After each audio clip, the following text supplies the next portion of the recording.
ನಮಸ್ಕಾರ ನನ್ನೆಲ್ಲ ಪ್ರೀತಿಯ ಆಧ್ಯಾತ್ಮ ಸಾಧಕರೇ ಮತ್ತು ಸಾಧನಾಕಾಂಕ್ಷಿಗಳೇ.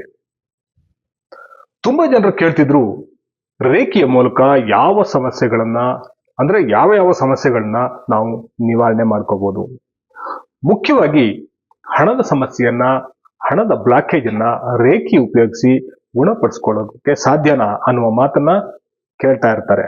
ಇನ್ನು ಕೆಲವರು ಹಣದ ಸಮಸ್ಯೆಯಿಂದ ಬೇಸತ್ತವರು, ಸಂಬಂಧಗಳಲ್ಲಿ ಸಮಸ್ಯೆಗಳಿಗೆ ಸಿಕ್ಕಾಕೊಂಡವರು, ಜೀವನದಲ್ಲಿ ಏನೇನೋ ಆಸೆ ಆಕಾಂಕ್ಷೆ ಇಟ್ಕೊಂಡವರು, ದೊಡ್ಡ ದೊಡ್ಡ ಗುರಿ ಇಟ್ಕೊಂಡವರು, ಜೀವನದಲ್ಲಿ ನಿತ್ಯ ಭಯವನ್ನ ಪಡ್ತಾ ಇರೋರು, ಆತಂಕವನ್ನ ಮೀರ್ಬೇಕು ಅನ್ಕೊಂಡವರು, ಭಾವನಾತ್ಮಕವಾಗಿ ಸಮತೋಲನ ಬಯಸುವಂತವರು, ಮಾನಸಿಕ ನೆಮ್ಮದಿ ಬೇಕು ಅನ್ಕೊಂಡವರು, ಅದೇ ರೀತಿ ಆಧ್ಯಾತ್ಮಿಕವಾಗಿ ಬೆಳೆಯಬೇಕು ಅನ್ಕೊಂಡವರು ಎಷ್ಟೋ ಜನ ಅದಕ್ಕೆ ರೇಖೆಯೇ ಮದ್ದು ಅಂತ ತಿಳಿದು ರೇಖೆಯನ್ನ ಕಲ್ತ್ಕೊಂಡಿರ್ತಾರೆ. ಆದ್ರೆ ರೇಖೆ ಕಲಿತ ಅನೇಕ ಜನರಲ್ಲಿ ಬಹುತೇಕರು ರೇಖೆ ಕಲ್ತರೂ ಸಹ ಯಾವುದೇ ರೀತಿಯಾದಂತಹ ಫಲವನ್ನ ಕಾಣದೆ ನಿರಾಶರಾಗಿರ್ತಾರೆ. ಅಂತಹವರಿಗೂ ಮತ್ತು ಅಂತಹವರನ್ನು ನೋಡಿದವರಿಗೂ ಖಂಡಿತವಾಗಿಯೂ ಒಂದು ಅನುಮಾನ ಬಂದೇ ಬರುತ್ತೆ. ಅದೇನಂದ್ರೆ, ರೇಖೆ ನಿಜವಾಗಿ ಕೆಲಸ ಮಾಡುತ್ತಾ? ಹೌದು ಅಂದ್ರೆ ನಮ್ಗೆ ಯಾಕೆ ರೇಖೆ ಕೆಲಸ ಮಾಡ್ತಿಲ್ಲ?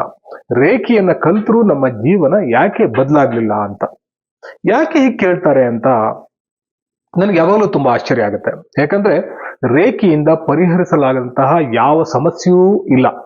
ಅದಕ್ಕೆ ರೇಖೆಯನ್ನ ಕಲಿಯುಗದ ಕಾಮಧೇನು ಅನ್ನಲಾಗತ್ತೆ. ಆದ್ರೂ ಸಹ ರೇಖೆಯಿಂದ ಅದು ಸಾಧ್ಯನಾ, ಇದನ್ ಮಾಡ್ಬೋದಾ ಅಂತ ಯಾಕೆ ಕೇಳ್ತಾರೆ ಅಂತ ಯೋಚಿಸಿದ್ರೆ ಇದಕ್ಕೆ ಕಾರಣವನ್ನ ನಾವು ಹೀಗೆ ಕಂಡ್ಕೋಬಹುದು. ಮೊದಲನೇದಾಗಿ, ಸಾಮಾನ್ಯ ಜನರು ತಮ್ಮ ಅನುಭವ ಮತ್ತು ತಾವು ವಾಸ್ತವವಾಗಿ ಏನನ್ನ ನೋಡ್ತಾರೆ ಅದನ್ನ ಮಾತ್ರ ನಂಬ್ತಾರೆ ಹೊರತು ರೇಖೆಯಿಂದ ಹಾಗ್ ಮಾಡ್ಬೋದು ಹೀಗ್ ಮಾಡ್ಬೋದು ಅನ್ನುವಂತಹ ಯಾವ ಕಥೆಯನ್ನ ಕೇಳಿಸ್ಕೊಳ್ಳೋದಿಲ್ಲ. ಜನರು ಈಗಾಗಲೇ ರೇಖೆಯನ್ನ ಕಲ್ತವರನ್ನ ನೋಡ್ತಾರೆ. ನಿಮಗೆ ಗೊತ್ತಿರಬಹುದು, 1ನೇ ಹಂತದ ರೇಖೆಯನ್ನು ಕಲಿಯಲು ತಗುಲುವಂತಹ ವೆಚ್ಚ ಒಬ್ಬ ವ್ಯಕ್ತಿ ಸಂಸಾರ ಸಮೇತನಾಗಿ ಒಂದು ಚಿಕ್ಕ ಹೋಟೆಲ್ಗೆ ಹೋಗಿ ಒಂದು ಹೊತ್ತು ಮಾಡುವ ಖರ್ಚಿಗಿಂತ ಕಡಿಮೆ ಅಂದ್ರೆ ನೀವು ನಂಬಲೇಬೇಕು. ಜೀವನವನ್ನ ಬದಲಾಯಿಸುವಂತಹ ರೇಖೆಯನ್ನ ಕಲಿಯೋದಕ್ಕೆ ಅಷ್ಟು ಮಾತ್ರದ ಹಣವೂ ಕೂಡ ಹೆಚ್ಚು ಅಂದ್ಕೊಳ್ಳೋರು ತುಂಬಾ ಜನ ಇದ್ದಾರೆ. ಹೋಗ್ಲಿ, ರೇಖೆಯನ್ನ ಕಲಿಯೋ ಮೊದಲು ಅದರ ಮಹತ್ವ ಗೊತ್ತಿರಲ್ಲ ಮತ್ತು ಅವರಿಗೆ ರೇಖೆ ಒಂದು ಪ್ರಯಾರಿಟಿ ಆಗಿರೋದಿಲ್ಲ.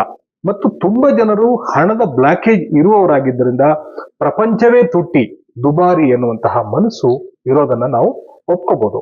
ಆದ್ರೆ ರೇಖೆಯ ಮೊದಲ ಹಂತವನ್ನ ಕಲಿತವರು ಸಹ ತಮ್ಮ ಜೀವನದಲ್ಲಿ ಯಾವುದೇ ಬದಲಾವಣೆ ಇಲ್ಲದೆ ಅದೇ ಕಷ್ಟ, ನಕಾರಾತ್ಮಕ ಮನಸ್ಥಿತಿಯಲ್ಲಿ ವಿಶೇಷವಾಗಿ ಹಣದ ವಿಷಯದಲ್ಲಿ ತೊಳಲಾಡ್ತಿರ್ತಾರೆ. ಆದ್ರೆ ಅವರು 1ನೇ ಹಂತದ ರೇಖೆಯನ್ನ ಕಲಿತು ಸಾಧನೆ ಮಾಡಿ ಆಮೇಲೆ 2ನೇ ಹಂತದ ರೇಖೆಯನ್ನ ಪಡ್ಕೋಬೇಕು ಅಂದ್ಕೊಂಡಾಗ್ಲೂ ಸಹ ಅವರ ಪರಿಸ್ಥಿತಿ ಏನೂ ಬದಲಾಗಿರೋಲ್ಲ. ಮತ್ತೆ ಹಣದ ಸಮಸ್ಯೆ, ಅಯ್ಯೋ ಅಷ್ಟೊಂದ ಅನ್ನುವಂತಹ ಮನಸ್ಥಿತಿ ಇದ್ದೇ ಇರುತ್ತೆ.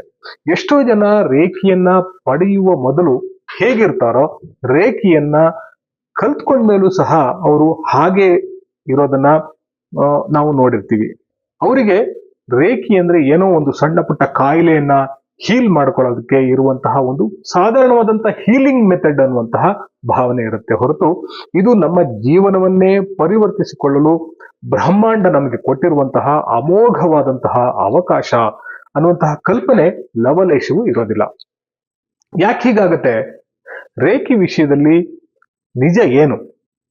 ರೇಖೆಯಿಂದ ಒಬ್ಬರ ಜೀವನ ಬದಲಾಗೋದು ನಿಜನಾ?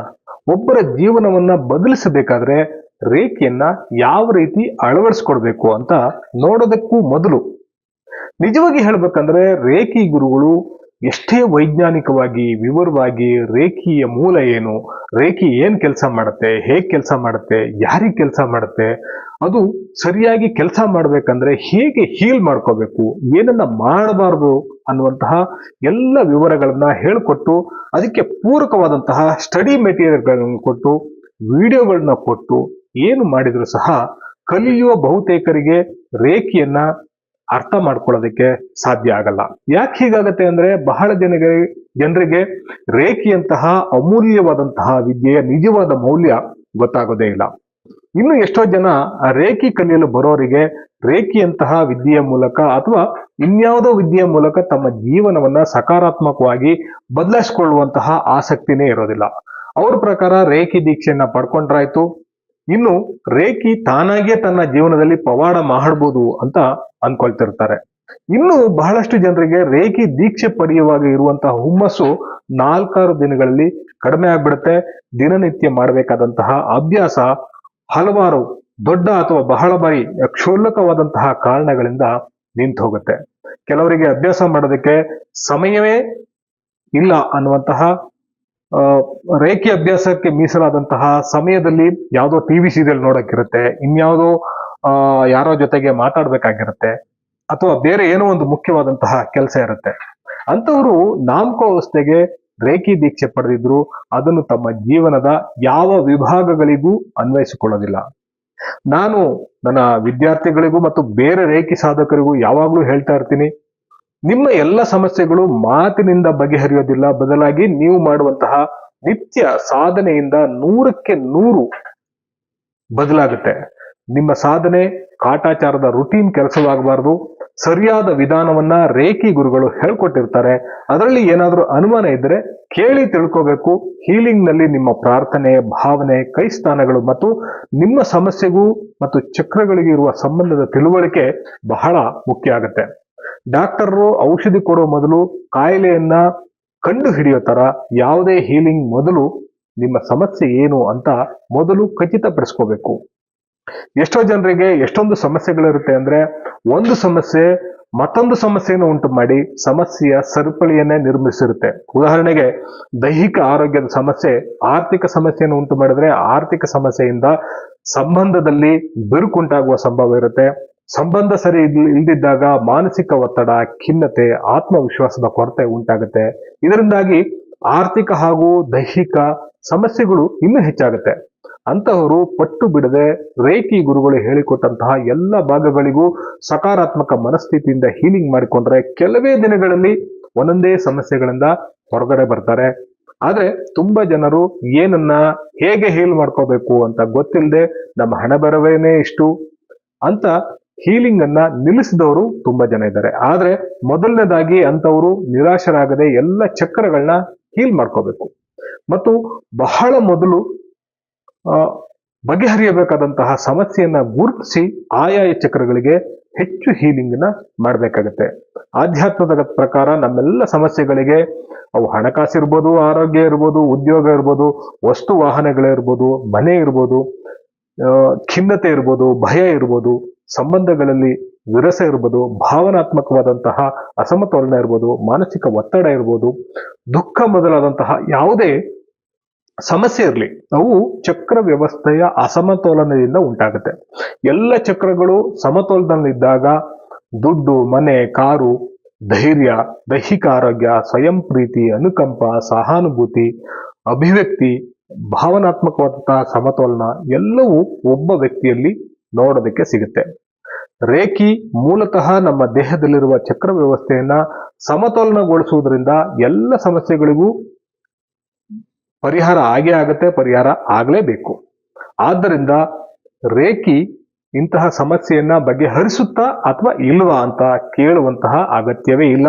ಎಲ್ಲ ಸಮಸ್ಯೆಗಳನ್ನು ರೇಖಿಯಿಂದ ಪರಿಹರಿಸ್ಕೋಬಹುದು ಅನ್ನೋದನ್ನ ಒತ್ತಿ ಹೇಳ್ತಾ ರೇಖಿ ಅಭ್ಯಾಸವನ್ನ ನಿರಂತರವಾಗಿ ಮಾಡಿ, ಸರಿಯಾಗಿ ತಿಳ್ಕೊಂಡು ಮಾಡಿ.